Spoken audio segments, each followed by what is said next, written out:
Well, welcome into the Point After podcast on the Oklahoma Sports Network. And we are coming to you from the Cameron University Studio podcast room, which is right down from our office here in the CETUS building. And we appreciate our partnership and our relationship with Cameron University. And that's where our main offices are located.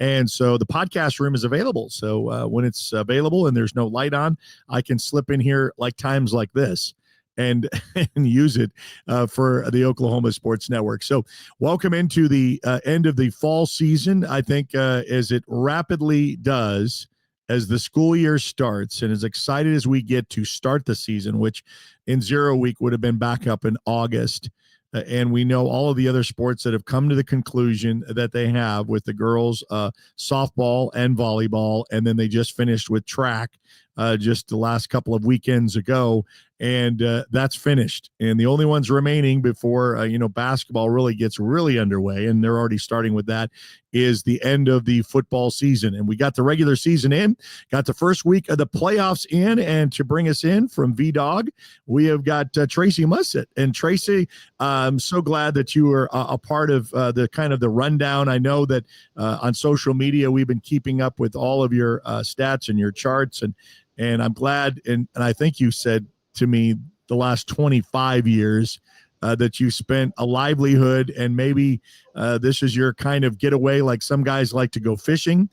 You like to do number crunching when it comes to playoff scenarios. So how, before we even break down all of the other stuff, how did this year's and its number crunching compare to all the others? Is it about the same? Was it a little bit a lighter of a load, or was it just as heavy as it always is? I actually, and this, I haven't put numbers to it, so this is all perception. And we are prisoners of the moment and often think that what we are doing is a little more extreme than any year in the past. But I do have the perception that there were a few more three-way ties this year. Okay. That may not be accurate. It was not a significant difference, but there might have been one or two more to figure out. And definitely coming into week 10, there were a lot of question marks left going into week 10 this year. Well, and we're going to get to the three-way tie because that affects some of the OSN teams that we cover in our 13 schools that we have. 8 win in the playoffs. Only 6 will remain, though. So only 2 that vacated because they were playing other OSN teams. So we wish our teams all the best of luck. But when you have Altus going up against Newcastle, you got to get a winner out of that. And so that's what ends up happening with situations like that. But we'll start off the conversation because we'll bounce off in different classes. But something that we're more familiar with is our OSN schools. And so we talk about them, and why not? That's what the Oklahoma Sports Network is all about. And if you, by the way, want to join the network or be a part of the network so you get talked about more and your programs, we're interested in talking to you. So you reach out to us and we can have that wonderful conversation, because by no means are we capped out or we're done. We're still growing even after 10 years of adding your school and your representation to the Oklahoma Sports Network. And by the way, it's free for schools. So if you want to be a premier channel, we'll take care of all that, add you to it, and you can really use the advantage of, like, our apps, for example. I always encourage people to download their apps because you can get first and foremost content with all of the schools in one click. You don't have to bounce out, go to a Safari search, or find a Facebook or a YouTube page. You can just be right there. And then in homes, Roku, Amazon Fire, and Apple TV. So, and then YouTube. We'll throw in YouTube as another avenue of subscribing to our channel. So the three-way tie. Very interesting how it came out for the teams that we cover in the West in 5A, especially with MacArthur and Newcastle. And what was interesting to me, and we're going to find out after week 1, after the results were in, that the district that wasn't talked about as much were the ones that were remaining after the first round. And so in 5A, there was a lot of talk of, okay, who is Carl Albert? How are they from last year? They're on the mission to win their 20th, and that would be a state record for the most. They're tied right now with Ada, and if they get 20, they'll have the most state championships in football. So that is their quest. So everybody's wanting to know how Carl Albert is doing from time to time. And then you had, Guthrie, who has just been solid over the years and took Carl Albert to the test, almost beat them. They were within 5 and on about the 5-yard line. to dump it in to try to get a win in regular district play. And that could have set off a different scenario of first, second, and third. And then Altus, which really came from the depths of ashes for the last couple of years, not making the playoffs and making a run of 7-0 and 8-0, and they really were on a hot streak. And so that's what all the talk was, let alone MacArthur, Bishop McGuinness, and Newcastle, not much in the state in 5A. So then when you have those three in a three-way tie for first place, because MacArthur goes and does their business at Bishop McGuinness, gets the 10 points to make a three-way tie in point scenarios, which all of a sudden, if you're Bishop McGuinness, you're 9-0, you're at senior night, and you're just in your mindset going to be a number one seed, and you got to go on the road. And I know for the Guthrie fans, they weren't liking a three-way tie, because literally you've got like almost a potential first round finisher because of the three-way tie, only one loss in the district for each of them. And you're going to have to take 2s and 3s are usually okay, a little bit closer, but then, Guthrie had to host really what could have been potentially a 1 seed right out of the gate. And so they lose. So any interesting thing that comes out of those scenarios that you thought was interesting, especially from the 5A vantage point of the teams we just mentioned? You and I had some conversations regarding the rankings that I put out from VDog Media during the season, and being in covering specific schools with the Oklahoma Sports Network. We had some discussions about where MacArthur and Newcastle and Bishop McGuinness sat in those rankings. It was really hard to figure out where to place them until they had all played each other. And errantly, I had MacArthur ranked lower than the other two. And when Newcastle beat MacArthur, I thought, well, maybe I have this right. And then lo and behold, you mentioned the win in week 10, MacArthur comes in and not only gets the victory, and they got it by a large enough margin, it vaulted them into first place in the district. And as you mentioned a second ago, I thought that night, man, what a blow for the Bishop McGuinness players and coaches and fans to be sitting undefeated, and then all of a sudden, in a matter of moments, you're third place in your district. Yeah, in one fell swoop. That was just a significant happening that night. So the way that one played out, and then to see all three of those teams come in and play well in the first round, all three win in a dominant fashion. We often think of Carl Albert, being the top dog the last few years, but that district may be well positioned to really challenge and to kind of control the narrative as we move into these next couple of rounds of the 5A playoffs. Well, and that's what's exciting about it. And some of the coaches have mentioned, because they've seen both sides, is that maybe something from the West, and Newcastle's on the other side. They're on the side of where Carl Albert is. Bishop McGuinness and MacArthur on the same side. So if they take care of business in the second week, it could be a rematch, and we've seen those before. And one other thing of 5A, the Coweta, it was a upset there. That game, that was a 1 versus a 4, and you and I looked it up a little bit, and special teams, which is probably the least most practiced, because you look at it, offense gets all of the time, defense, they split the time as far as how much. I know everybody does a special team, so it's not like it's neglected, but they don't put the time and effort in it. And when it comes down to an extra point or a punt or a blocked or a field goal, you can see how it can make a big difference in a 2-point win in that to send a 4th seed on in the second week. And as a result, Claremore, one of the very few 4 seeds that advanced to the second week, maybe the only one in 11-man. I know there were a couple of 4 seeds in 8-man football, but Claremore might be the only one in 11-man that advanced.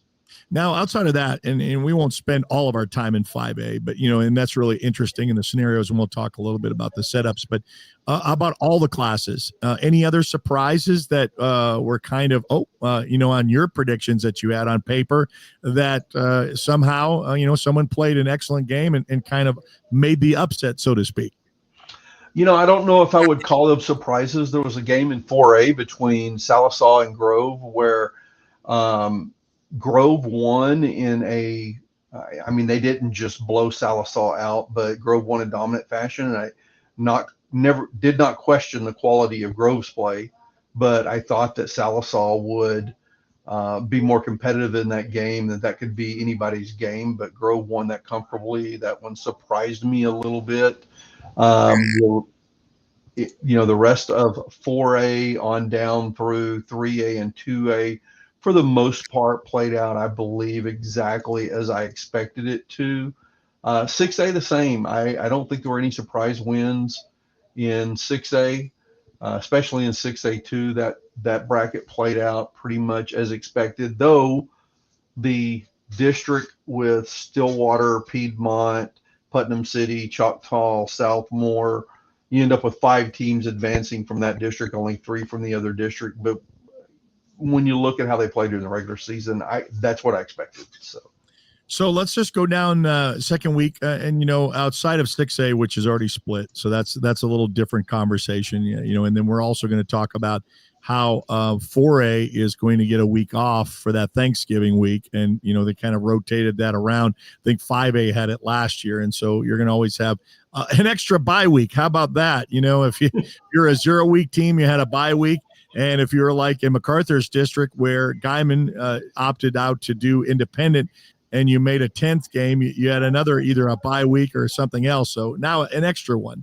We'll start off with anything compelling. We'll just kind of give, and I don't usually like to give predictions because I've got so many schools I represent. And as soon as I start saying something, everybody's going to look at, okay, now I'm a homer for this team. So you can see why I stay out of that arena and inviting that conversation. But, I have my own thoughts on things.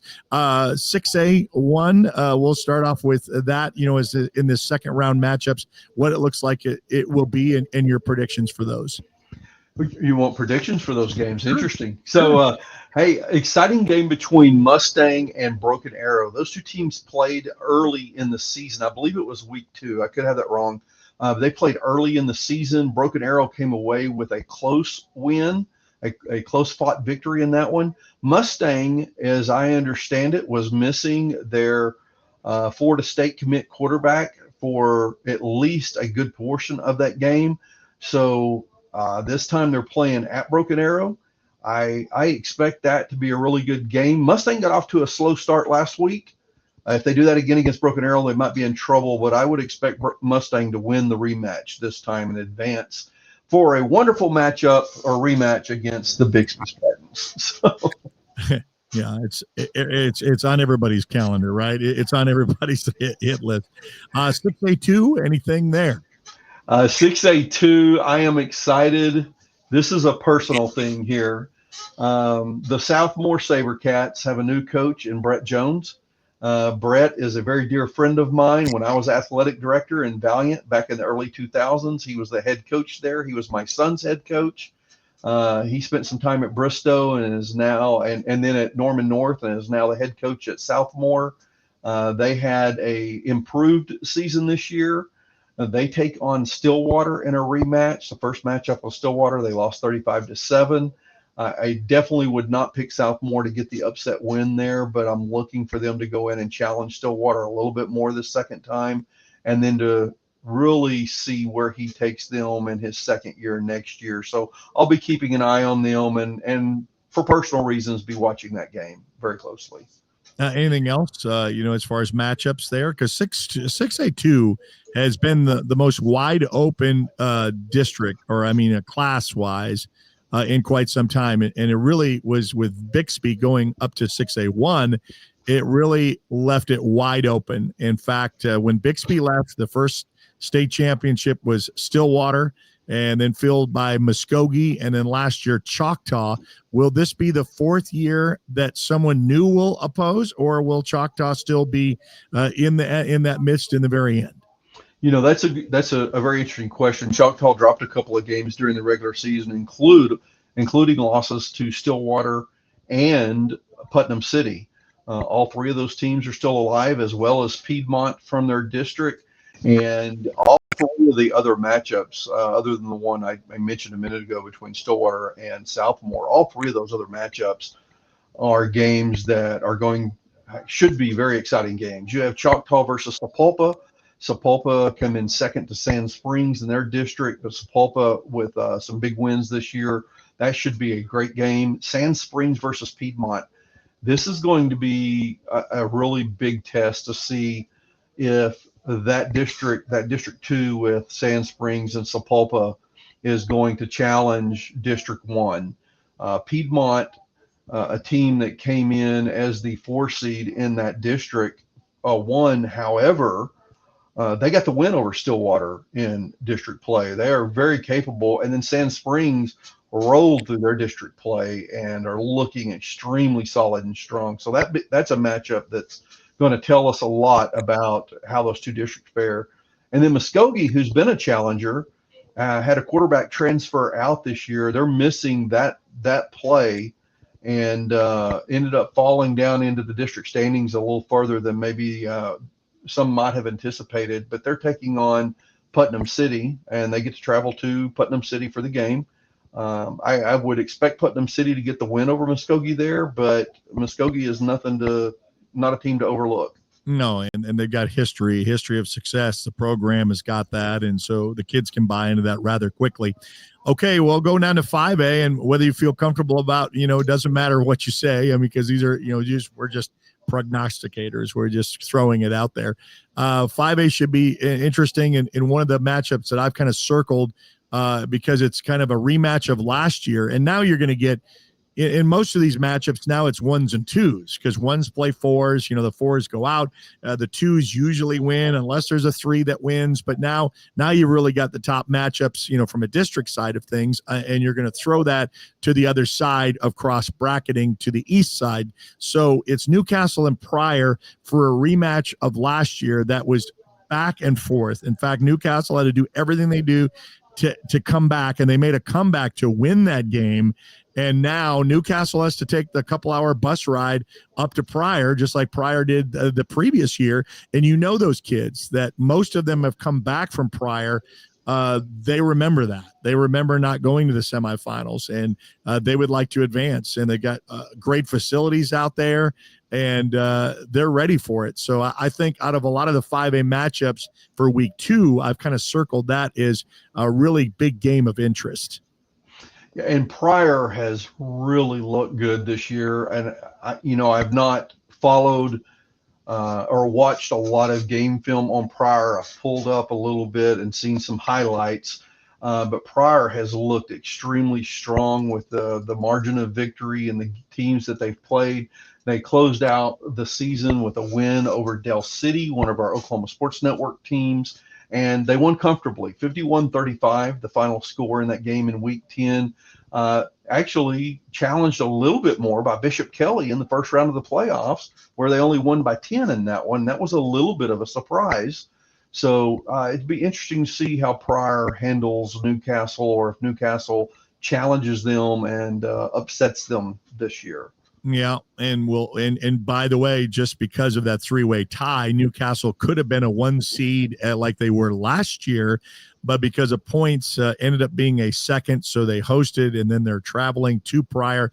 We'll get to the same kind of scenario that Pryor, you said, beat Del City in the regular season in district play, so that made them a 2, and they will travel to MacArthur now, who finished 1 in the district, so they'll have that second game on the hill, historically, the first time that they've actually get to debut that stadium. And this will be the 4th time this year, believe it or not. They had 2 regular season games played instead of at Cameron Stadium. They're going to be playing at the Hill at MacArthur. So they had a senior night, they had a homecoming, and then they had the first round of the playoffs against Noble last week. So that Del City MacArthur game, a lot of talent on the field, a lot of speed on the field. Let's just see how it shakes out. But that's going to be another big 5A matchup for this week. Oh, absolutely. And both Oklahoma Sports Network schools. So that's exciting for us. The way that we get to cover that one from 2 different angles, that's an exciting matchup. And out of all the matchups, I believe in 5A, that's the one that I find the most intriguing. by far. Well, it's there's a lot of storylines behind it, and there used to be long ago there was a history. Del City is a school that has gone from 6A to 5A, back to 6A, back and forth. Now they've stayed in 5A for the last several years. It's now all three Mid-Del schools are 5A schools, and so that was kind of a unique twist and change with their ADMs and their amount. And so Del City is not completely foreign to MacArthur. They played them before in district, and so they kind of know each other, but that's years past. None of these current kids in the program know who Del City were, as far as like us old guys that been around said, oh, yeah, that we used to play them. They used to be in our district, and they kind of bounce in and out of districts, and so they were there at one time. So the coaching staff knows and well aware of who they are. The kids don't. They only know newspaper clippings. It was very interesting. Del City had to come, and they did a rematch. That's why I hate playing teams twice. You say that. They had no problem with Booker T in the regular season non-district play, and then lo and behold, they get into playoffs, and it's an overtime game, and Del City has to pull a rabbit out of a hat to advance to go on. So, yeah, there's a lot of great storylines, and someone like me, and this is just early in the week, I just can't wait for Friday to get here. Oh, I'm right there with you. It's so exciting during football playoffs, and it's just I'm thinking about the playoffs and the matchups during the week, the things I need to get in place for my stream and information I need to gather on the other team, and I'm thinking about it all week and getting excited, and then Friday comes and the tension, the positive tension is just vibrating within me all day Friday. Well, the other thing is too, in our vantage point, because we're in a press box doing a game, I kind of want to be at multiple places at once. And now, thankfully, because of our network, I'll have it, silently. I'm not trying to take away from it. I'll just have the phone up here on the side so I can kind of keep an eye on it, and it's like having multiple TVs. So I said, we'll kind of watch that a little bit. 4A, we said this before. It's been said in 0 week. We'll say it again. Does this look like it's a Tuttle-Elgin collision for a rematch of a state title game? I know Elgin's got Ada. There's some success with that, and they'll say in the quarterfinals. I know we got a couple of games to get there, but right now, anything else shaping up for 4A other than the two that we've normally talked about? Yeah, it really feels like it is Elgin and Tuttle, and then a gap between them and everyone else. There's one team there's one that I just don't know enough about that's playing extremely good football. That's Grove. They've just been there all season. I don't think they will challenge Tuttle enough to scare them this week, but if they do, I won't be shocked if it's a closer game than most people expect. The one team, though, that I'm looking at the way they're playing football right now, the way they dominated this past week, the Broken Bow Savages, who have huge football tradition on their side, have really come on strong. They won that district over Salisaw, Ada, Poto, Hilldale. Of course, that was another one where there was a three-way tie, and it looked like it was going to be a four-way tie at one point. But they ended up winning that district and put 70 points on the board this last week on Wagner, who is another, football power tradition. Right. They hung 70 on them. They're taking on Weatherford this week, and I have a good friend whose son plays for Weatherford. Don't want to take anything away from the Eagles, but I think Weatherford's going to make that long trip with a very long, sad ride on Friday night, and then we'll be looking at a Broken Bow Tuttle matchup that could be an interesting semifinal game. That's the one I will be keeping an eye on for a potential upset in 4A is semifinal Broken Bow. 3A, we don't really get to talk too much about. We have a lot of tradition there. So, is there anything that kind of jumps off the page in 3A for you? Oh boy, 3A is Lincoln Christian and Sulphur. Rematch from last year. I actually have Sulphur, and I have had since early in the season. I have Sulphur picked to win the rematch this year over Lincoln Christian and knock them off. There's been a couple of indicators that have made me second guess that, like when Lincoln Christian knocked off Shiloh Christian from Arkansas after Shiloh hung 70-something points on Bethany and shut them out.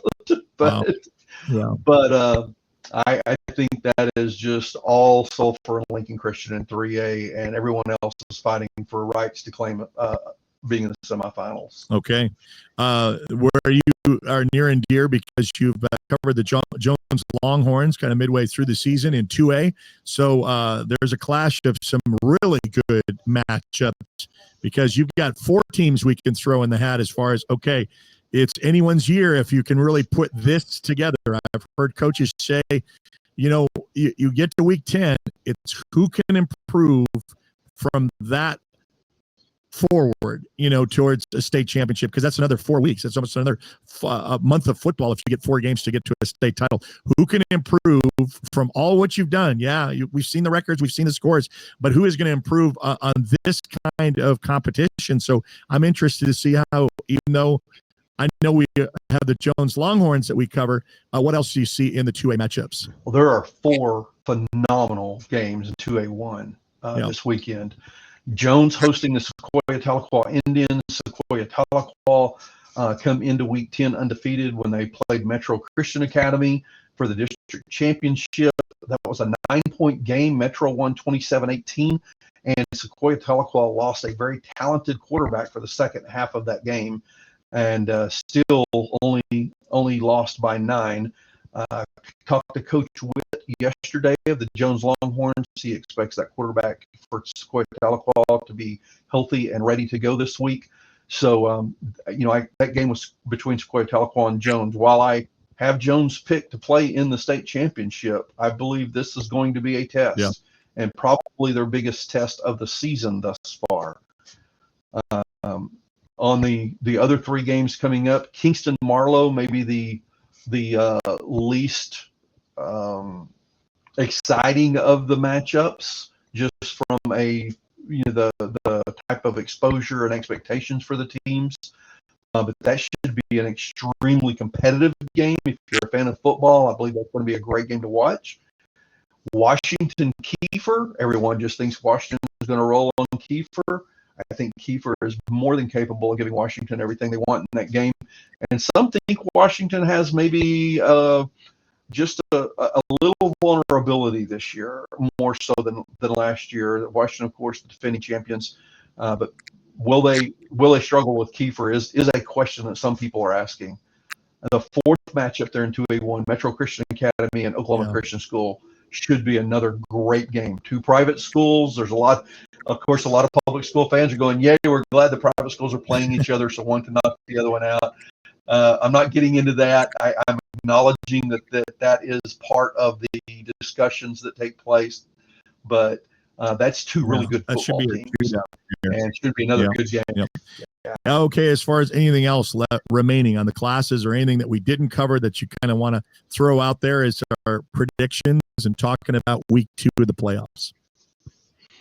If we just kind of drop down into 2A2, and I'm 2A2 right now is near and dear to my heart because my hometown team, my team that I'm alumnus of, the Bank Bulldogs, were one of those home teams that lost last week, and it was special teams extra points cost them a 2-point loss at home. And I don't really see many games in 2A2 that I expect to be Adair hosting Holdenville. There's an argument that says that's going to be a close game. I think Adair is going to handle business pretty well in that one. Davis Salina may be a little bit competitive. Other than that, I think it's going to be Stroud, Adair, Davis, and Vian advancing to the semifinals. And if we dropped on down to Class A, 1 and A2, I don't know as much about those teams. I haven't followed them closely. I believe in A2, Tallahena is the team to beat this year. I think, and that's an interesting story. Tallahena dropped their football program not too many years ago. They went on a really good run, made it to deep into the playoffs several years in a row, and then we're just struggling to get young men to come out and play football. The head coach had become the high school principal, was a little overwhelmed with duties at the time, trying to do both and get the program rebuilt, and they dropped football for a few years. Just restarted it, immediately made a deep run last year, and now I think they're the favorite to win it in their class this year. I don't think I asked you this because we've had you on just a couple of times as a guest. Since the split, and I think I was a big fan, a big proponent of the OSSAA's decision, along with the coaches and the teams, to go along with the split in 6A, to divide the 6A1 and 6A2 because the ADMs were so off. You had one school versus split communities with 3 schools. And so, it's just a numbers game. And so I think that was great. What do you think about them, after last year debuting it, and we're going to see it in basketball this year, believe it or not, but splitting 2A? Did you like that? You think that's really, of course, everybody loves another state champion. You got a 2A1 and a 2A2. Do you think that's really kind of helped, especially in 2A? 2A and A both. I think the impact is, and it probably could say this is going to happen at any class that they chose to do this with. You have in each class now maybe 4 or 5 teams that are sitting head and shoulders above the rest, and it really drops off from there. When I was doing rankings during the season, trying to figure out who the 7, 8, 9, 10 teams are in those top 10 was very difficult because it was such a drop off at that point. And so when you had 64 teams in Class A and 64 teams in Class 2A, you had a good field for your quarterfinal games, or even that round of 16 in the playoffs. You had a good field of games. You had some competitive teams. You had more teams that had a shot. But it seems to me that since they split it, that there are 3 or 4 teams that are sitting with sitting as contenders in the class, and then it really falls off after that, and everyone else is playing to brag about making it to the playoffs. And that's going to sound bad to some coaches and fans out there, I'm afraid, but I believe that's the reality of where those 4 classes. Okay, and we'll see what it does for basketball with B coming up as far as a split there, and that's for another conversation.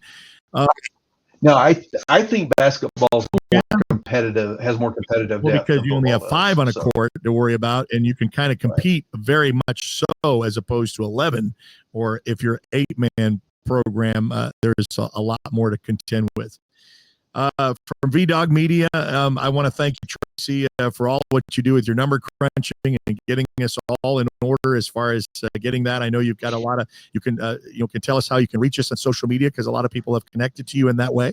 Yeah, at VDog Media, it's VDAWG at VDog Media. That's on Facebook and Twitter, or X is the 2 primary places you'll find me.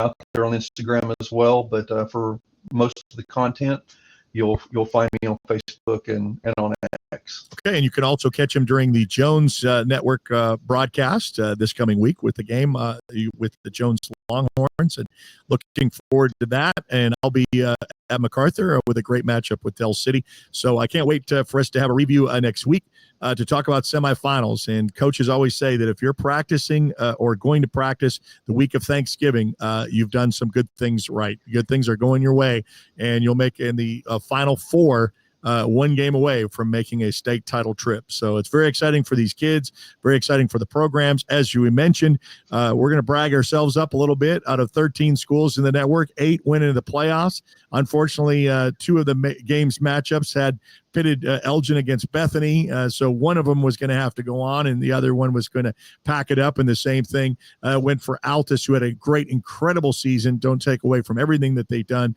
And they lose to Newcastle. But we still have six OSN teams remaining in the playoffs for this second round of this. And 2 of them will play each other. So Del City and MacArthur, one of them is going to advance and the other will not. But the others have a straight shot of continuing on for the semifinals. Well, Tracy, we'll get back with you next week. We appreciate your time, and go VDog Media.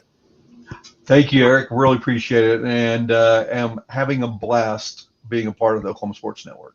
Well, it's certainly a great thing for us to not only have your expertise, but we love what we do. Our sports is our middle name. Don't forget, download our app. It's free to download on Apple and Android devices, the Oklahoma Sports Network.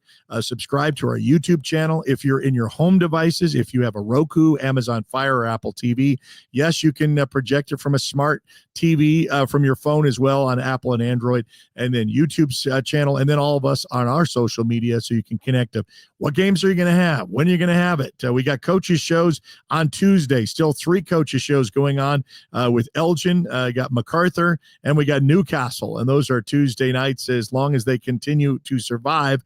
And you can catch those on our social media to find out. That's where I say check your local listings. Our local listings is with us on Facebook, Instagram, and X. From the Cameron University Podcast Studios, another point after from the Oklahoma Sports Network. We'll see you and we'll talk about semifinal football next time on this podcast on the Oklahoma Sports Network.